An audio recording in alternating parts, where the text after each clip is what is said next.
ये देखना ठीक से लगा हुआ। ओम सहनावतु सहनो भुनक्तु सह वीर्यं करवावहै तेजस्विनावधीतमस्तु मा विद्विषावहै। ओम शांति शांति शांति। ओम भद्रं कर्णेभिः श्रीयामदेवा भद्रं पश्येमाक्षभिर्यजत्राः स्त्रैरङ्गैस्तुष्टवांसस्तनूभिः व्यशेम देवहितं यदायुः। स्वस्ति नः इन्द्रो वृषभाः स्वस्ति नः पूषा विश्ववेदाः स्वस्ति नस्ताक्षर्यो अरिष्टनेमि स्वस्ति नो बृहस्पतिर्दधातु। ओम शांति शांति शांति।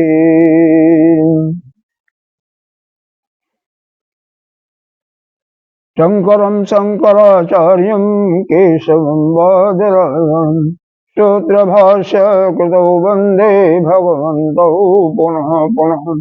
ईश्वरो गुरुरात्मेति मूर्तिभेद विभागिनी व्योमवत् व्याप्य देहाय दक्षिणामूर्तये नमः। अखण्डमण्डलाकारं व्याप्तं येन चराचरं तत्पदं दर्शितं येन तस्मै श्रीगुरुवे नमः। अज्ञानतिमिरान्धस्य ज्ञानाञ्जनशलाकया चक्षुरुन्मीलितं येन तस्मै श्रीगुरुवे नमः। गुरुर्ब्रह्मा गुरुर्विष्णु गुरुर्देवो महेश्वर गुरुर्साक्षात् परं ब्रह्म तस्मै श्रीगुरवे नमः। नमेव माता च पिता त्वमेव नमेव बन्धो च सखा त्वमेव नमेव विद्याद्रविणं त्वमेव नमेव सर्वं मम देव देव। गजाननं भूतगणाधीशेन अवेदजम्बो फलचारुभक्ष उमासुतं शोकविनाशकारकं नमामि विघ्नेश्वरपादपङ्कजम्। अनंत श्री विभूषित श्री दशनामी 1008 पंचायती महानिर्वाण अखाड़ा के वरिष्ठ श्रोत एवं निष्ठ महामंडलेश्वर एवं उत्तर प्रदेश संत समाज के अध्यक्ष श्री सुखदेव भगवान के चरणों में कोटि कोटि नमन वंदन। ब्रह्मचारी कृष्ण चैतन्य भक्तजन सभी के अंतःकरण में विराजमान आत्मस्वरूप परमात्मा को नमन करते हुए हम इस अथर्ववेदी मुंडक उपनिषद के पहले अध्याय के दूसरे खंड के पहले मंत्र का पाठ करते हैं। कल पहला मंत्र का कुछ हुआ था और थोड़ा सा भाष्य रह गया था, उसको यहाँ से शुरू करते हैं। तदैतत् सत्यम् मंत्रेषु कर्माणि कवयो जह अन्य पश्यतानि। इसको दोबारा पढ़ते हैं। तदैतत् सत्यं मंत्रेषु कर्माणि कवयो ज अन्य पश्यतानि। त्रेतायां बहुधा संततानि तो अन्य चरथ नियतं सत्यकामान् एष वः पंथा सुकृतस्य लोके।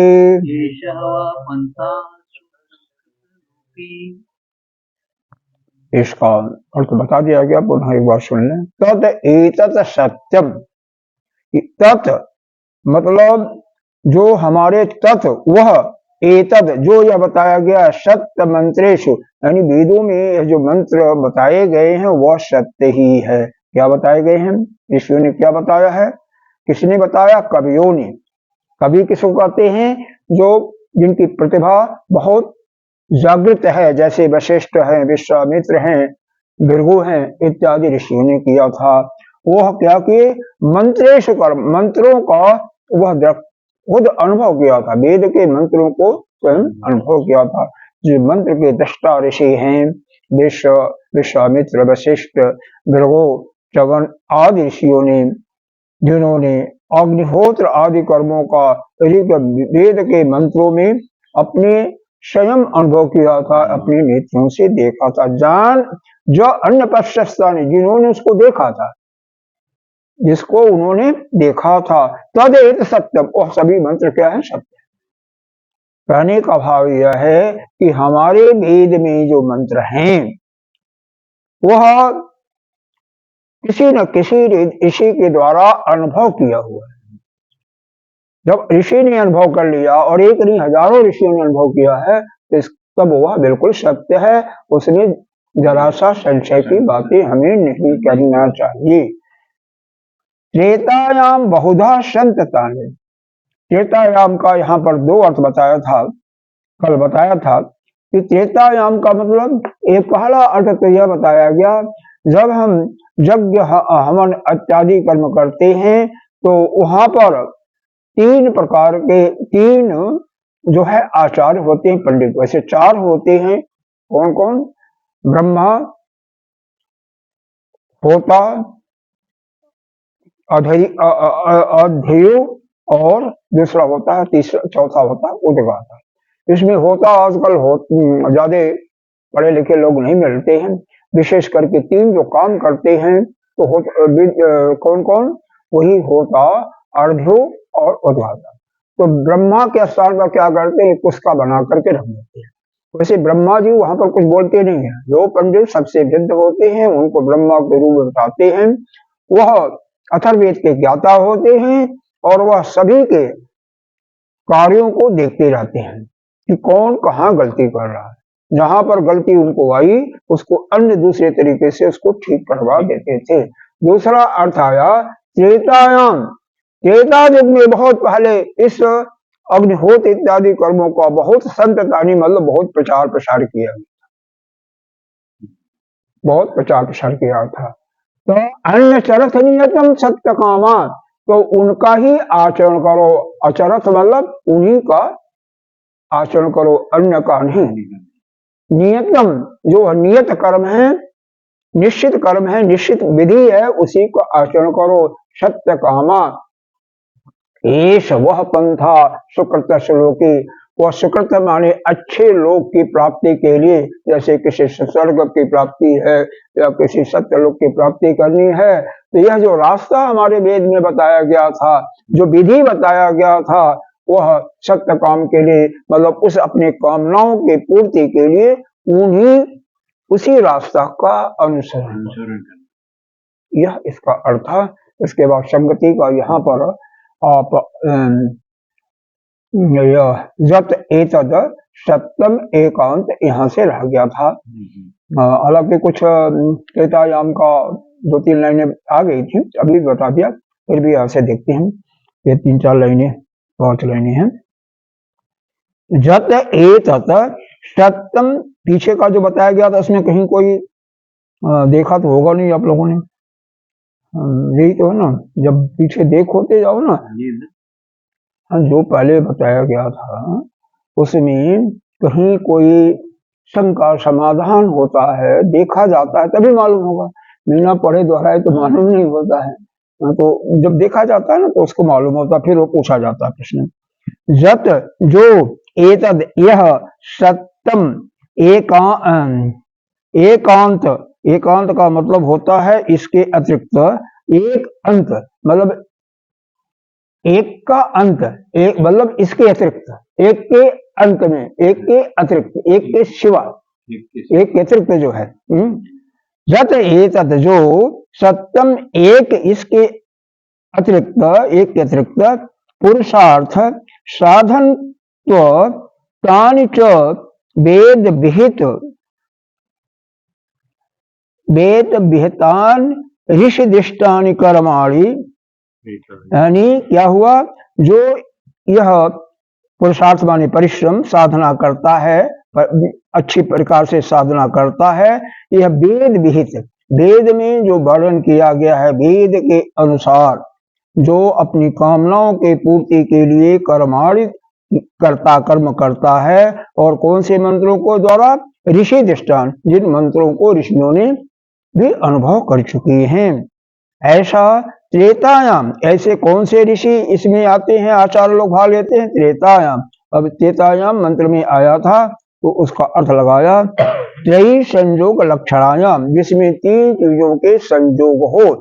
ऐसा कोई काम कर रहे हैं अग्निहोत्र इत्यादि जिसमें 3 लोग दिखाई दे रहे हैं। कौन से 3 लोग? वही होता, अर्ध्यो और उद्गाता, यह तीनों दिखाई दे रहे हैं। तीनों मतलब विराजमान हो। होता का मतलब वह ऋग्वेद का ज्ञाता होता है, और अर्धु का मतलब यजुर्वेद का ज्ञाता होता है, उद्गाता का मतलब सामवेद का ज्ञाता होता है।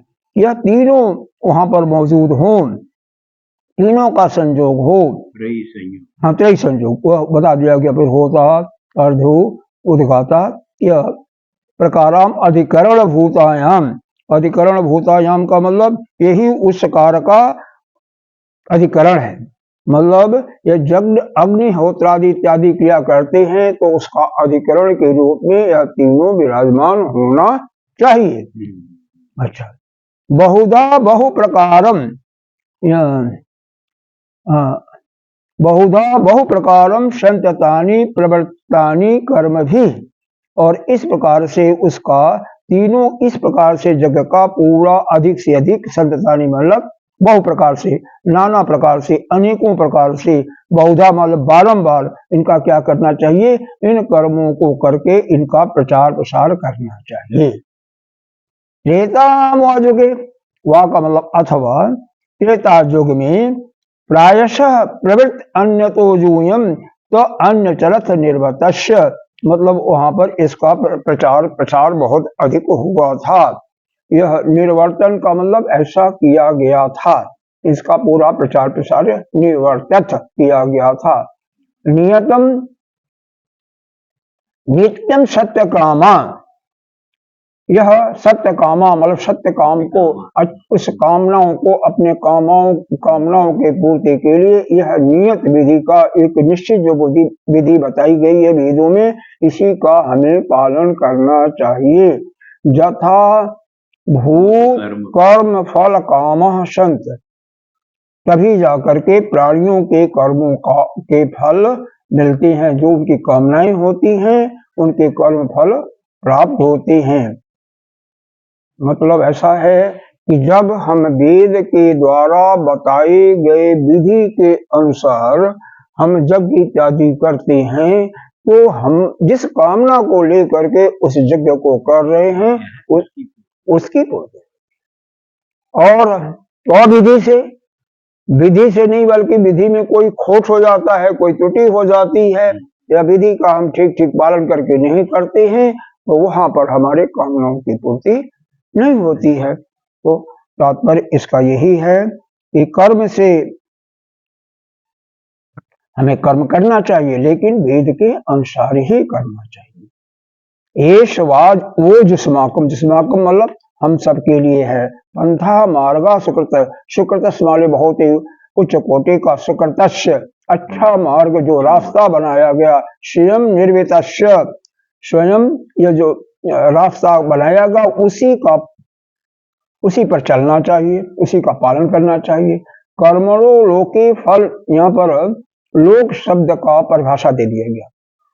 लोक का मतलब फल निमित्तम लोकयत दृश्यते भुज्यत इति कर्म फलम लोक उच्यते, मतलब लोक किसे कहते हैं, जहां पर हम अपने कर्मों के फलों को देखते हैं, पाते हैं और अनुभव करते हैं। देखो, कर्मणो लोके फल निमित्तम, मतलब जहां पर हम फल के प्राप्ति के लिए, लोग कहते मतलब देखते हैं, अरे आते हैं, पाते हैं, और दृश्यते देखते हैं, भोज्यते उसका अनुभव करते यानी खाते हैं, इति कर्म फल, ऐसे उसी को हम लोग कहते हैं। मतलब जहां पर प्राणी मात्र अपने पिछले कर्मों के फल को भोगने के लिए आते हैं, वहां पर उसको देखते हैं, उसको प्राप्त करते हैं, उसका अनुभव करते हैं, उसी को लोक कहते हैं। दूसरे शब्दों में कि हम यहाँ पर हैं तो ये भी लोक है, इसीलिए लोक कहते हैं।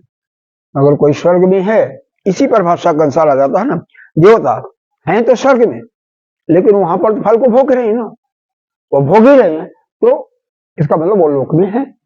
वो भी मनुष्य जैसे ही है, अलग नहीं है, थोड़ा सा हमसे श्रेष्ठ है, बस यही है। वो भी एक दिन मर जाएंगे, जाएंगे।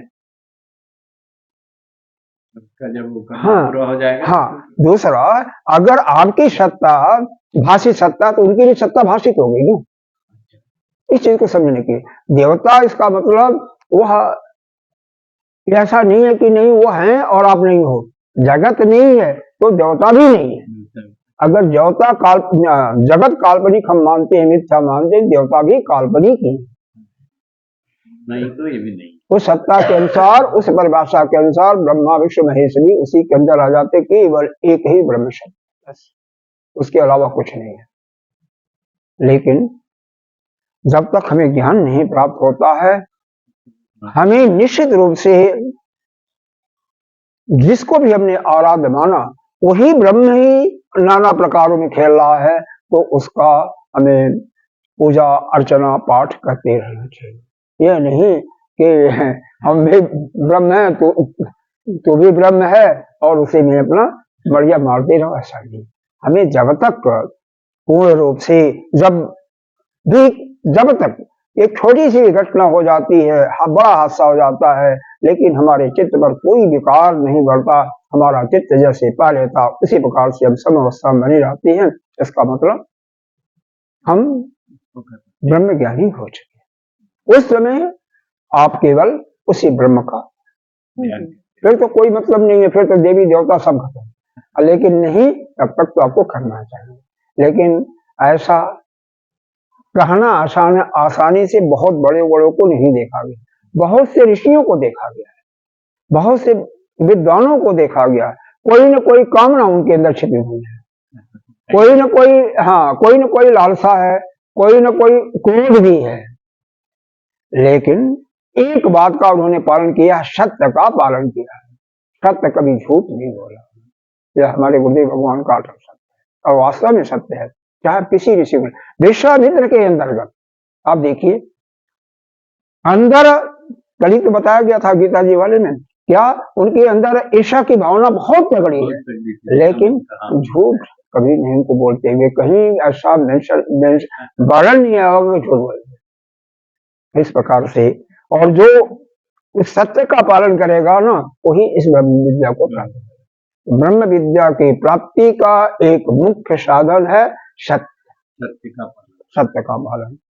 सत्य, इस पर तो बहुत सारी कहानियां छोटी छोटी लोगों ने लिखा हुआ है, और वास्तव में सत्य ही है।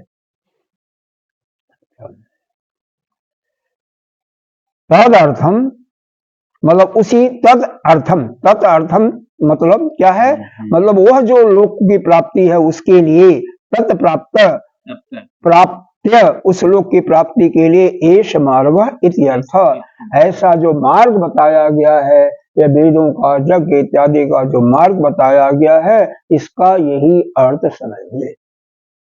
यानी यज्ञ करना आवश्यक इसलिए है कि, क्यों आवश्यक है, क्योंकि हम अपने कर्म के फलों का ठीक ठीक अच्छा फल प्राप्त करें।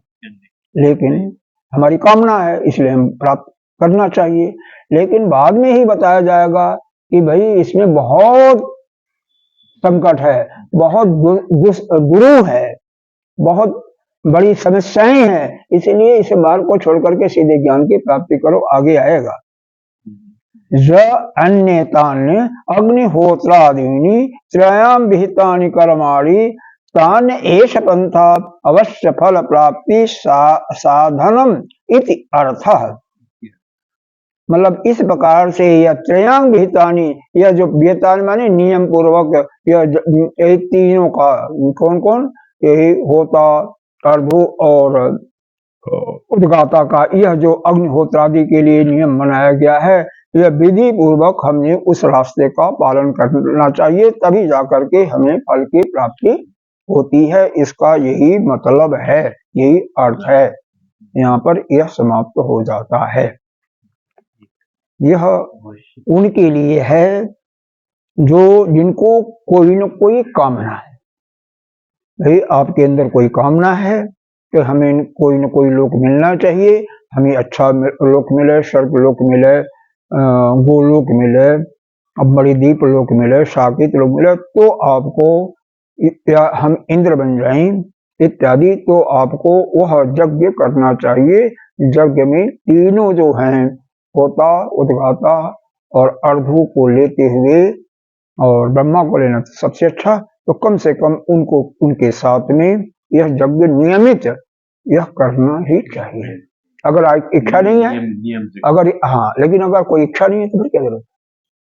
इच्छा है तो, और इच्छा नहीं है तो अपने अंतःकरण को शुद्ध करने के लिए कर सकते हैं, वैसे कोई आवश्यकता नहीं, वहां पर कोई नियम की जरूरत नहीं होती है।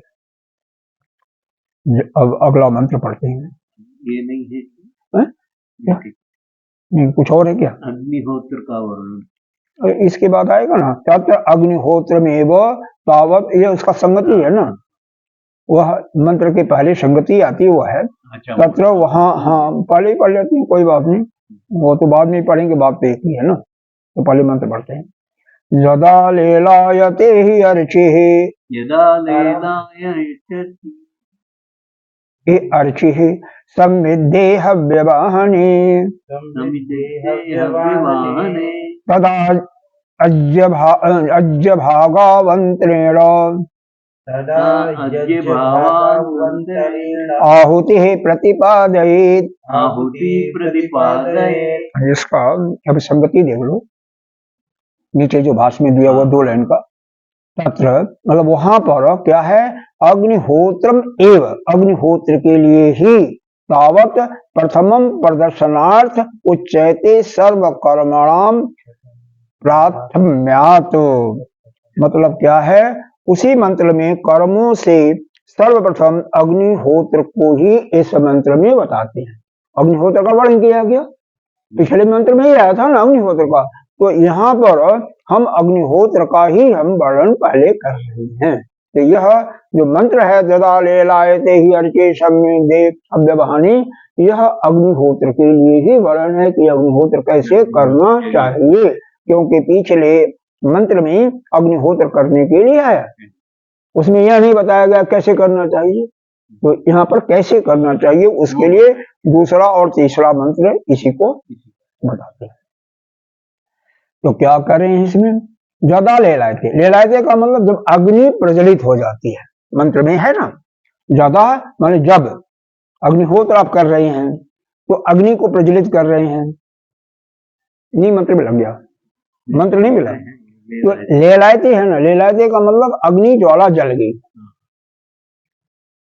ही अर्चि संविधि हव्यवाहने, अब उसके बाद जब अग्नि जल गई, अग्नि प्रज्वलित हो गई, तब संविधि, तो समिधा को, उस हव्य हवन इत्यादि सामग्री को उसमें डालना चाहिए। तदा अज्य भागा, उस भाग को अंतरेण आहुति प्रतिपादित, उस यज्ञ के मध्य में बिल्कुल डालना चाहिए। वो जो अब होता क्या है,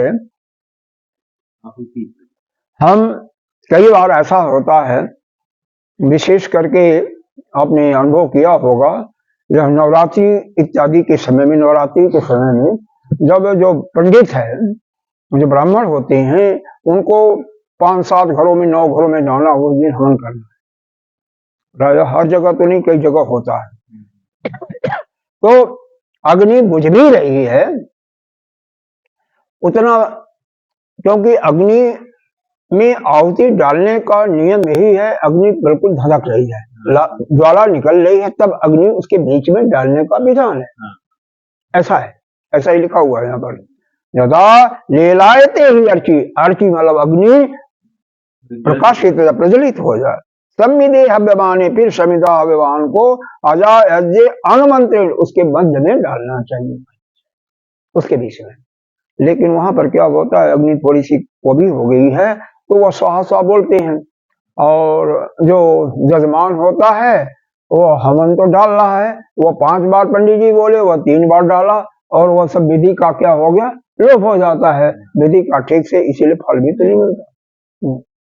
फल इसीलिए नहीं ठीक से मिल पाता, क्योंकि बहुत ऐसा देखा होगा, हमने तो देखा ऐसे, क्योंकि उनको तो जल्दी होता है, वो अपना काम तो जल्दी जल्दी, अरे इतना क्या है, हर जगह यही होता है कि हमें ट्रेन पकड़नी है, कहीं ऐसा ना होगी कहीं छूट जाए। तो फिर वहां पर जबकि बोलने का यह है कि मंत्र में कोई शब्द कटे ना, बिल्कुल सही सही उच्चारण हो और हो। चलो तो इसका भाष्य देखते हैं। जत जत एवं अंधनैः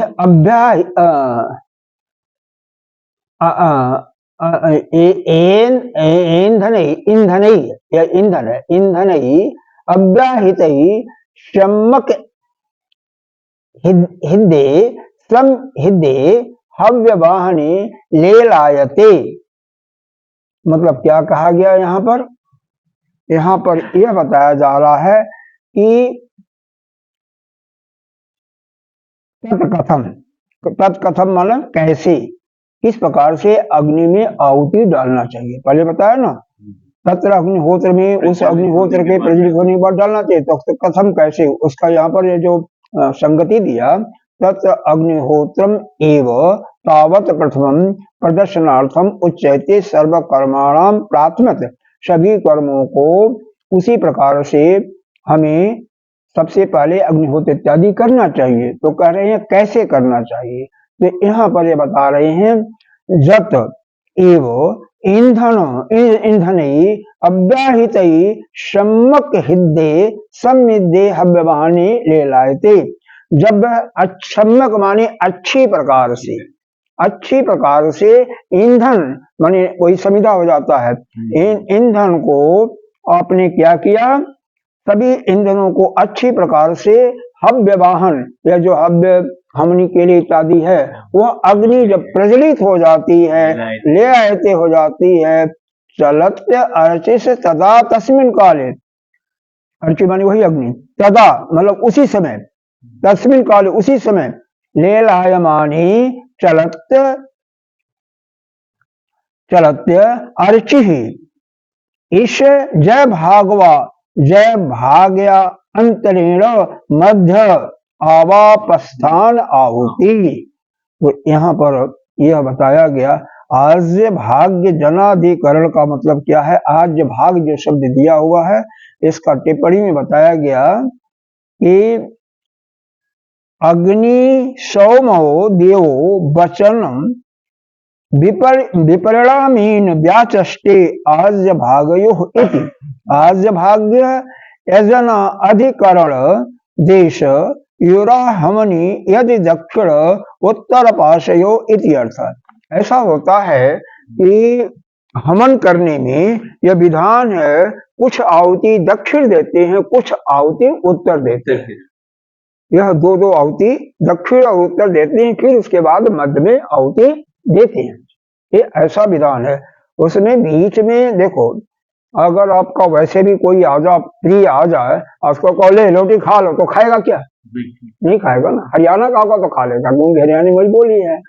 तो उसी प्रकार से देवताओं को भी अगर आप प्रेम से वो हवन आप कर रहे हैं, बीच में डाल रहे हैं, थोड़ा सा हाथ हो न जले, इसलिए ऐसा ध्यान रखना चाहिए। जैसे ये कुर्ता उड़ता थोड़ा ऐसे हो, और बड़ा सा सिलवा होता है, एक सरकंडे का लकड़ी होता है और बीच में उसको होता है, उससे डालना चाहिए बीच में। हाँ जलाएगा। तो वह अग्नि जब प्रज्वलित हो गई, तो बीच में जब पंडित जी बोलते हैं तो आहुति को वहां पर डालना चाहिए। लिखा हुआ है, अरे लिखा हुआ है ना, देखो सब लिखा हुआ ना, यहाँ पर टिप्पणी उसमें नहीं लिखा होगा। राज्य भागे आदिकरण देशे एरा हमनी यद दक्षिणो उत्तर पार्श्वयो इति अर्थ, यह वहां पर नहीं दिया होगा। हाँ, वो दक्षिण उत्तर वाला वहां पर नहीं दिया होगा, यहाँ पर दिया हुआ है। ऐसे यहाँ पर दिया हुआ 2 आहुतियां। अच्छा, यहाँ पर एक चीज और दिया हुआ है, उसको बताते हैं कि जब प्रातः संध्या करते हैं और शाम को सायंकालीन संध्या करते हैं, जो लोग दोनों समय संध्या करते हैं, तो यहीं पर इसमें दिया हुआ है।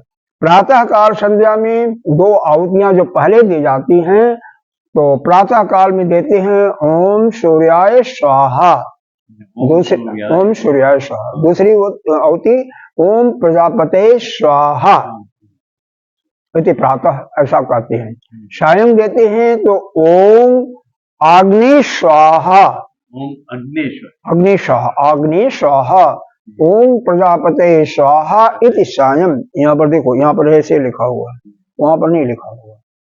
ऐसी 2 आहुतियां सायंकाल में स्थान में डालें। सायं प्रातः प्रवोक 2 आहुतियां डालने का, सूर्याय स्वाहा प्रजापते स्वाहा 2 आहुतियां डालें प्रातः काल में, अग्नि स्वाहा प्रजापते स्वाहा या सायंकाल में, ऐसा किया हुआ है इसमें। सायंकाल में अग्नि स्वाहा अग्नेश्वर और प्रजापति स्वाहा, फिर बाद में ऐसा, बाकी उसमें नहीं ऐसा डाला हुआ। तो यह तो मतलब थोड़ा सा इसमें विस्तार से लिखा हुआ, तो इसमें डाला हुआ। एक आया फिर आवापस्थान आहुति। आवापस्थान आहुति का मतलब क्या है? इसका मतलब आवापस्थान आहुति, इसका यहाँ पर अर्थ दिया गया है, आवापस्थान का हावी प्रेक्षपाधारे आह्वनीय अग्नि इति अर्थ। मतलब वह मध्य में ही डालना चाहिए, आवापस्थाने उसके बीच में ही डालना चाहिए, इधर उधर नहीं डालना चाहिए। हाँ हाँ, सम्यक रूप से यहाँ पर जो है आहुति प्रक्षेप आदि अकर्मलोक प्राप्ति के लिए राजमार्ग है, क्योंकि उसका अनुष्ठान फिर मुश्किल होता है, कठिन होता है, इसलिए उसको ठीक तरह से ही हमें उसको डालना चाहिए, विधिवत करना चाहिए। सम्यक आहुति प्रेक्षपाद लक्षणम कर्म मार्गो। सम्यक का मतलब अच्छी तरह से डालने का मतलब केवल मध्य में ही डालना चाहिए, उत्तर और दक्षिण डालने के बाद केवल बीच में ही आना चाहिए। कर्म मार्गो लोक प्राप्ते पंथास्य सम्यक करणम दुष्करणम। अच्छी प्रकार से हमें विधि का पालन करना चाहिए अच्छे लोक की प्राप्ति के लिए, यद्यपि यह क्या है, दुष्कर है, मुश्किल है। और क्या है, विपत्ति विपत्ति अस्त अनेका भवंती, अनेक अनेक प्रकार की इसमें बाधाएं भी आती हैं। अगले मंत्र में बताया गया है अनेक अनेक प्रकार की बाधाएं होती हैं। बाधाएं क्या होती हैं? अगर हमको बता देते हैं, अगर आपका यज्ञ शुरू करने जा रहे हो, कोई आपके पास अतिथि आ गया, आपके दरवाजे पर, अतिथि का मतलब समझते हैं, आपका रिश्तेदार नहीं, जो समय दे करके आ रहा वह अतिथि नहीं हुआ, रिश्तेदार भी है। अगर वो बिना समय बताए हुए आ गया है, बिना आपको इन्फॉर्म के आ गया, तो वो भी अतिथि हुआ। कोई ब्राह्मण आ गया, कोई महात्मा आ गया, उसी समय आ गया, तो उसको पहले उसकी सेवा करना आपको लिए आवश्यक है। अगर सेवा उसका नहीं करते, उसको खान पान नहीं देते, तो आपका पूरा पूरा यज्ञ समाप्त, उसका कोई फल नहीं मिलना है। हाँ, अगर मन में आपके विषाद आ गया, ऐसा भाव आ गया कि कहाँ इसी समय में आ गया, कहते हैं डिस्टर्ब कर रहा है, आपने कुछ उसको उसकी सेवा भी नहीं किया और वैसा मन में वो उसके प्रति देश भावना ला गया, तो इसका पूरा पूरा आपका फल बिल्कुल नहीं मिलेगा। कई बार ऐसा भी होता है कि आप सुबह स्नान कर रहे हैं, मान लो 3 बजे 4 बजे, आपको 8 बजे हवन करना है। किसी दिन कुछ तबीयत खराब थी, कोई सी ढीली रही होगी, स्नान नहीं किया। अब जब हवन इत्यादि हो रहा, तब हवन में सम्मिलित हो गए, उस ध्यान नहीं रहा, तो भी आपका कर्मफल निश्चित वो समाप्त हो जाता है। दूसरा, तीसरा एक और है कि कुछ उसके पहले शेष कर्म होते हैं। शेष कर्म का मतलब क्या होता है?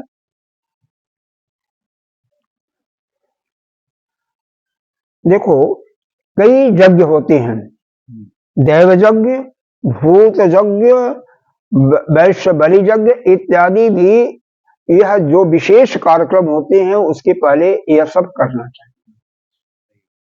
यहाँ पर टिप्पणी में दिया हुआ, अगर उन यज्ञों को नहीं करते हैं और वह करते हैं, हम वह यज्ञ कर रहे हैं, तो भी आपको फायदा नहीं मिलेगा। पूरा विधिवत। हाँ, कुछ अमावस्या को कर रहे हैं तो अमावस्या में भी एक विधान है, पूर्णिमास्या में, पूर्णमासी में उसमें विधान है, अभी मंत्र में आएगा अगले, और चतुर्मास में विधान है। चतुर्मास में जैसे दही वगैरह नहीं खाना चाहिए, तो अगर खाते हैं तो फिर उसका कोई फल नहीं मिलना, केवल एक आपका परिश्रम जाएगा, वही परिश्रम ही बेकार होगा। मतलब बहुत सोच समझ करके यह सब कर्म आपको करना चाहिए, क्योंकि लोक की प्राप्ति करने के लिए यह सम्यक कर्म यही एक विधि है, लेकिन ये दुष्कर भी है और अनेक बाधाओं से युक्त भी है, अनेक प्रकार की विपत्तियां भी हैं। कौन सी बाधाएं हैं, विपत्तियां हैं, इस अगले मंत्र में इसको बताया गया है। उसके पहले कुछ इसमें हुआ दिया हुआ है, संगति दिया हुआ है।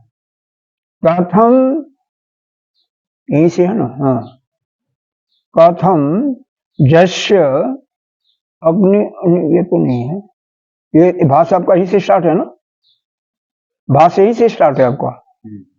यह संगति इसका यह है, एष सम्यक आहुति प्रेक्षपादि लक्षण कर्म मार्गो लोक प्राप्ति पंथास्तस्य च सम्यक कर्म दुष्कर्म विपत्ति तु अनेका भवन्ति। वह जो अनेक विपत्तियां आती हैं, अनेक दुष्कर्म आते हैं, उसी को बताने के लिए तीसरा मंत्र बताया गया है। तो यहाँ पर पहले कहा गया है कथम, कैसे, तो कौन से दुष्कर चीजें हैं, कौन सी बाधाएं हैं, उसी के लिए यह तीसरा मंत्र है, जो कि कथम शब्द से शुरू होता। कथम मतलब पूछा गया कैसे, तो कैसे के लिए आया तीसरा मंत्र। पहले पढ़िए फिर उसका व्याख्या देखिए।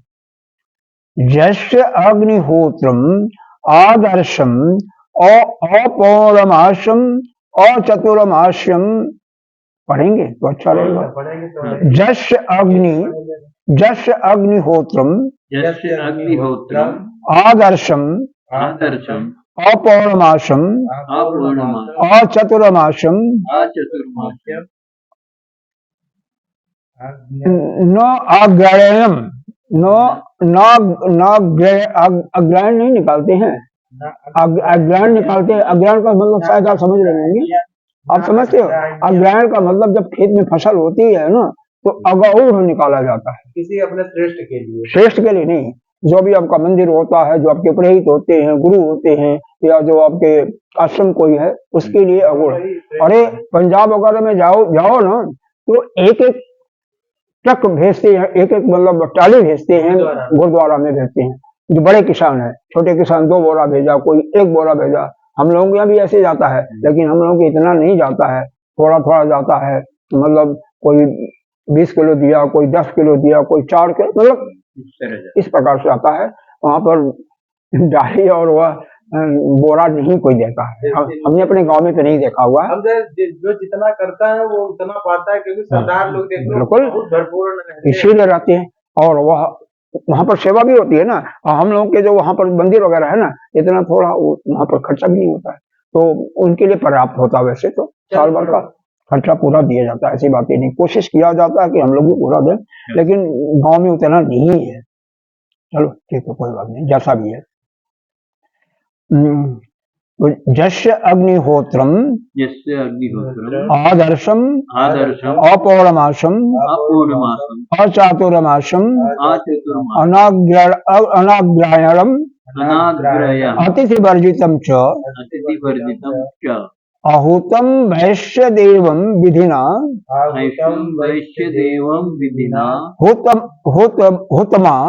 हुतमा असप्तमास्य लोकान हिनस्ति।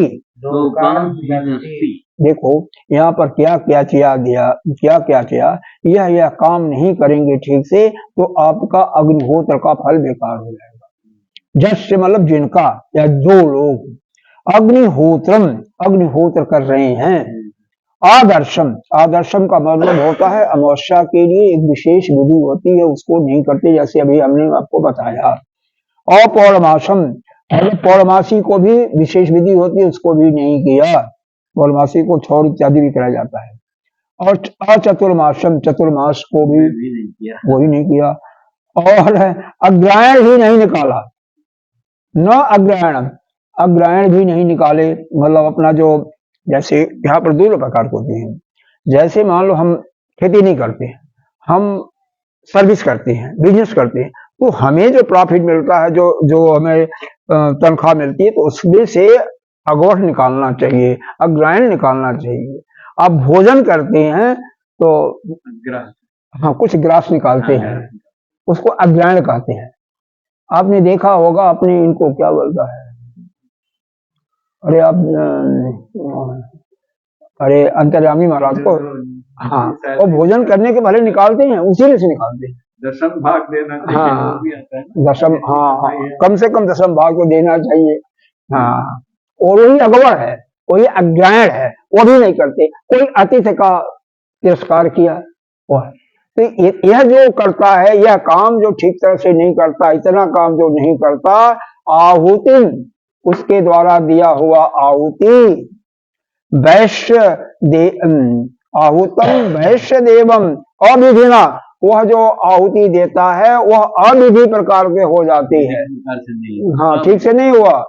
हुतम मां सप्तम तस्य लोकान हिनस्ति, ऐसे आहुति देने वाले का सप्त मतलब 7 लोक, यानी उसके 7 लोक का मतलब क्या हुआ, 7 लोग उसके नष्ट हो जाते, इसका मतलब क्या हुआ, उसके पिता, 7 पीढ़ी, 7 पीढ़ी, उसके पिता, उसके प्रपिता, उसके बाद पिता के मतलब बाबा के भी पिता, और नीचे आप हो गया 4, उसका पुत्र, पौत्र और प्रपौत्र, 8 ऐसे 7 हो गए। 7 मतलब देखो 3 ऊपर 3 नीचे, एक बीच में, बीच में आप हो गए। पुत्र को जो मिलना चाहिए, पौत्र को मिलना चाहिए, प्रपौत्र को। आजकल तो ऐसा समस्या नहीं आती, क्योंकि आजकल तो प्रपौत्र शादी किसी को देखा होगा, आजकल तो शादियां 30-35 साल में हो रही हैं, तो कहाँ प्रपौत्र होगा। हाँ 28-30 साल के पहले नहीं होती है, पहले हम लोगों की शादी 15-16 साल में हो जाती थी, तो उस समय तो प्रपौत्र हम लोग देख चुके, और नहीं मतलब उस समय होता था, लेकिन आजकल के समय में तो नहीं है। आपने भी देख रखा होगा सब कुछ, तो इसलिए कि हम लोगों की शादियां जल्दी होती थी। तो यहाँ पर कहने का भाव यही है, यह जो हम यह सब काम किए हुए बिना विधि पूर्वक जो यज्ञ करते हैं, वह अविधि हो जाती है, और हमारे 7 लोग नष्ट हो जाते हैं, मतलब उन 7 पीढ़ियों का कल्याण नहीं होता है, यही बताया गया है। तो इसलिए हमें जो, अब देखो इसीलिए कितना दुष्कर है ना, अगर एक जगह गीता में आया है, गीता में ही तो आया है, मेरे को श्लोक नहीं याद आ रहा है, जगह खोल देना भाई। भजमन नारायण नारायण नारायण नारायण नारायण नारायण, भजमन नारायण नारायण नारायण, आया है उपनिषद में, गीता में ध्यान नहीं आ रहा मेरे को, कि यदि आप इस कर्म के लिए करते हो, ये सब पराविद्या के ज्ञान के लिए जितना भी भगवान का ध्यान करोगे, जितना भी अर्चना करोगे, जितना भी पूजा करोगे, उसका पूरा फल आपको मिलेगा। लेकिन जो संसार के कार्य हैं उनको करोगे, यदि क्रम से नहीं करोगे तो आपको फल नष्ट हो जाएगा। जैसे वहां पर बताया गया है, खेती अगर बीज बोते हो तो पहले मिट्टी को पलाऊ करो, मिट्टी पलाऊ नहीं किया, मिट्टी में नमी नहीं लाया, यानी पानी नहीं भरा, उसके बाद बीज बोया, तो उसका कुछ बीज अंकुरित नहीं होगा। लेकिन भगवान के लिए, भगवान का जाप करने के लिए कैसे भी किया, आपको जितना किया उससे उसका फल मिलेगा। तो वही यहाँ पर है कि यह यज्ञ इत्यादि करने में अगर हम विधि का पालन नहीं करते हैं तो हमें कुछ नहीं मिलना, और विधि का पालन करेंगे तो ठीक है, क्या मिलेगा, कोई लोक मिलेगा, स्वर्ग लोक मिलेगा, सत्य लोक मिलेगा, बाकी मोक्ष तो नहीं मिलेगा ना। तो इसीलिए भाई क्यों करते हो, इसीलिए बताया गया, इसीलिए आप ज्ञान प्राप्ति करो। ज्ञान प्राप्ति के हाँ, इन सारे बाधाओं को बताया जा रहा है कि इन सारों बाधाओं से आप अपने को अलग कर लो तो अच्छा है।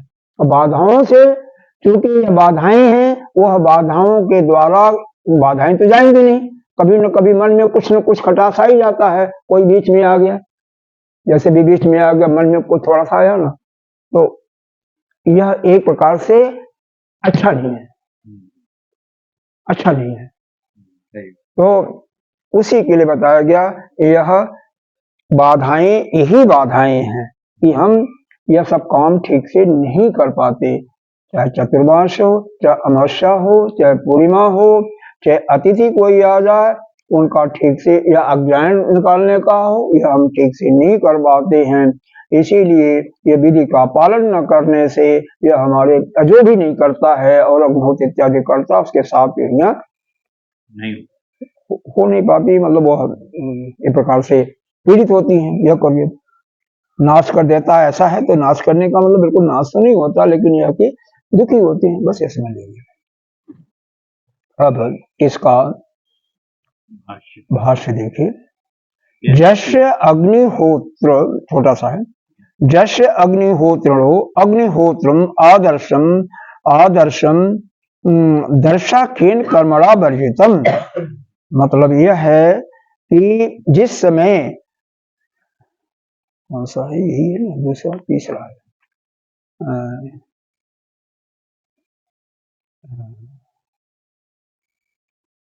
यह अग्निहोत्र का, यह जो दैनिक होत्र इत्यादि कर्म है, अग्निहोत्र का, अग्निहोत्रम आदर्शम, अगर आदर्शम आख्येन कर्मणा वर्जितम, अगर वह, यह जो आदर्श का मतलब अमावस्या के लिए जो कर्म करना चाहिए वह नहीं किया तो वह खराब हो जाता है।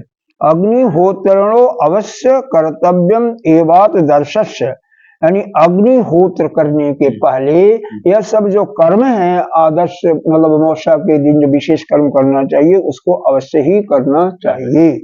इसके बाद दिया अग्निहोत्र संबंध, अग्निहोत्र विशेषणम इव भवति, इसे, हाँ, इसका अर्थ दिया यहाँ पर, दर्शाख्यम कर्म समान कर्तृत्व अग्निहोत्र संबंधी भवतो विशेषणम तस्य परंपरा संबंधे नैव संबद्धित्वादिवाकार इति भावः, वृद्धास्तु अग्निहोत्र संबंध्य पीति पाठम कल्पयत।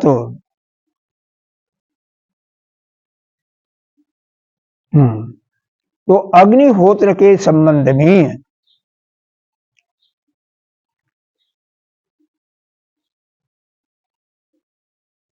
हाँ, यहाँ पर परंपरा के अनुसार कुछ होती है। परंपरा, जैसे हर एक परिवार में परंपरा के अनुसार कुछ कर्म होते हैं, उन कर्मों को पहले कर लेना चाहिए।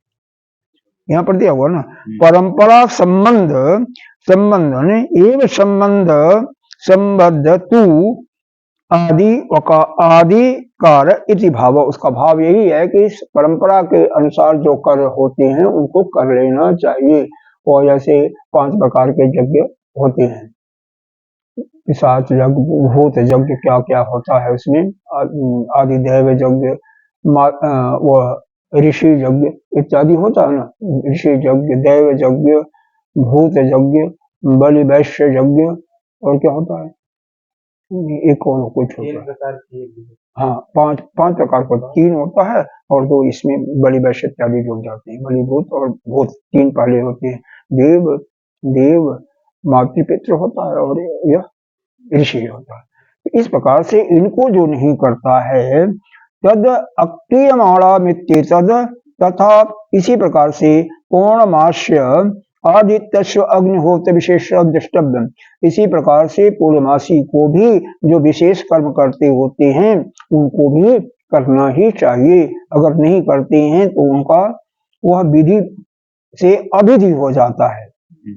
अग्निहोत्रांग अस्य विशिष्टत्वाद पौर्णमासम, पौर्णमास कर्म वर्जितम, पौर्णमास के जो कर्म करने होते हैं, जो वर्जित कर्म हैं उनको वर्जित करना चाहिए, और जो करने वाले हैं वह करना चाहिए।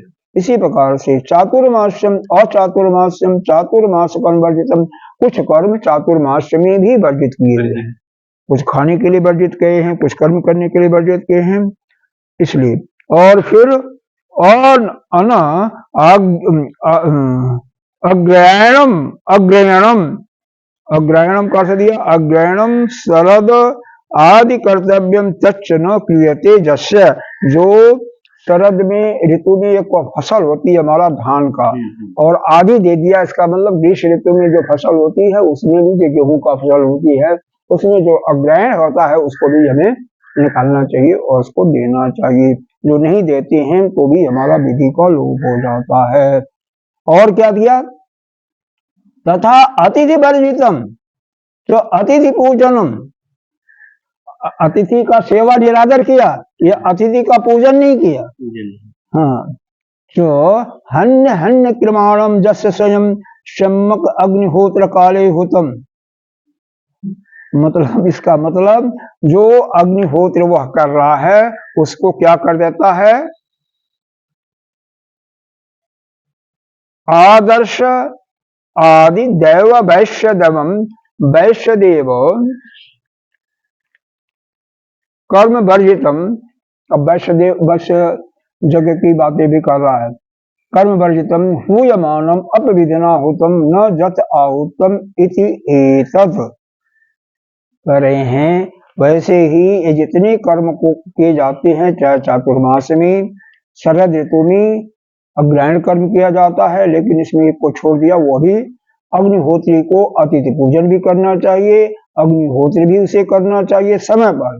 अग्निहोत्र जो कर्म है चातुर्मास से रहित और अग्रहण भी नहीं दिया गया उससे भी रहित, अतिथि पूजन से भी रहित है, तो जजमान का अनिष्ट फल होता है, अनिष्टकारक होता है। वैसे ही बलि वैश्य देव कर्म का अभाव भी अनिष्टकारक होता है, जो बलि वैश्य देव यज्ञ को नहीं किया वो भी फल अनादिकारक होता है। इस प्रकार इतनी कठिनाई से यह कार्य संपादित किया जाता है। यज्ञ आदि का संपादन करना बहुत ही बड़ा कठिन है, इसमें सभी चीजों का ध्यान देना पड़ता है।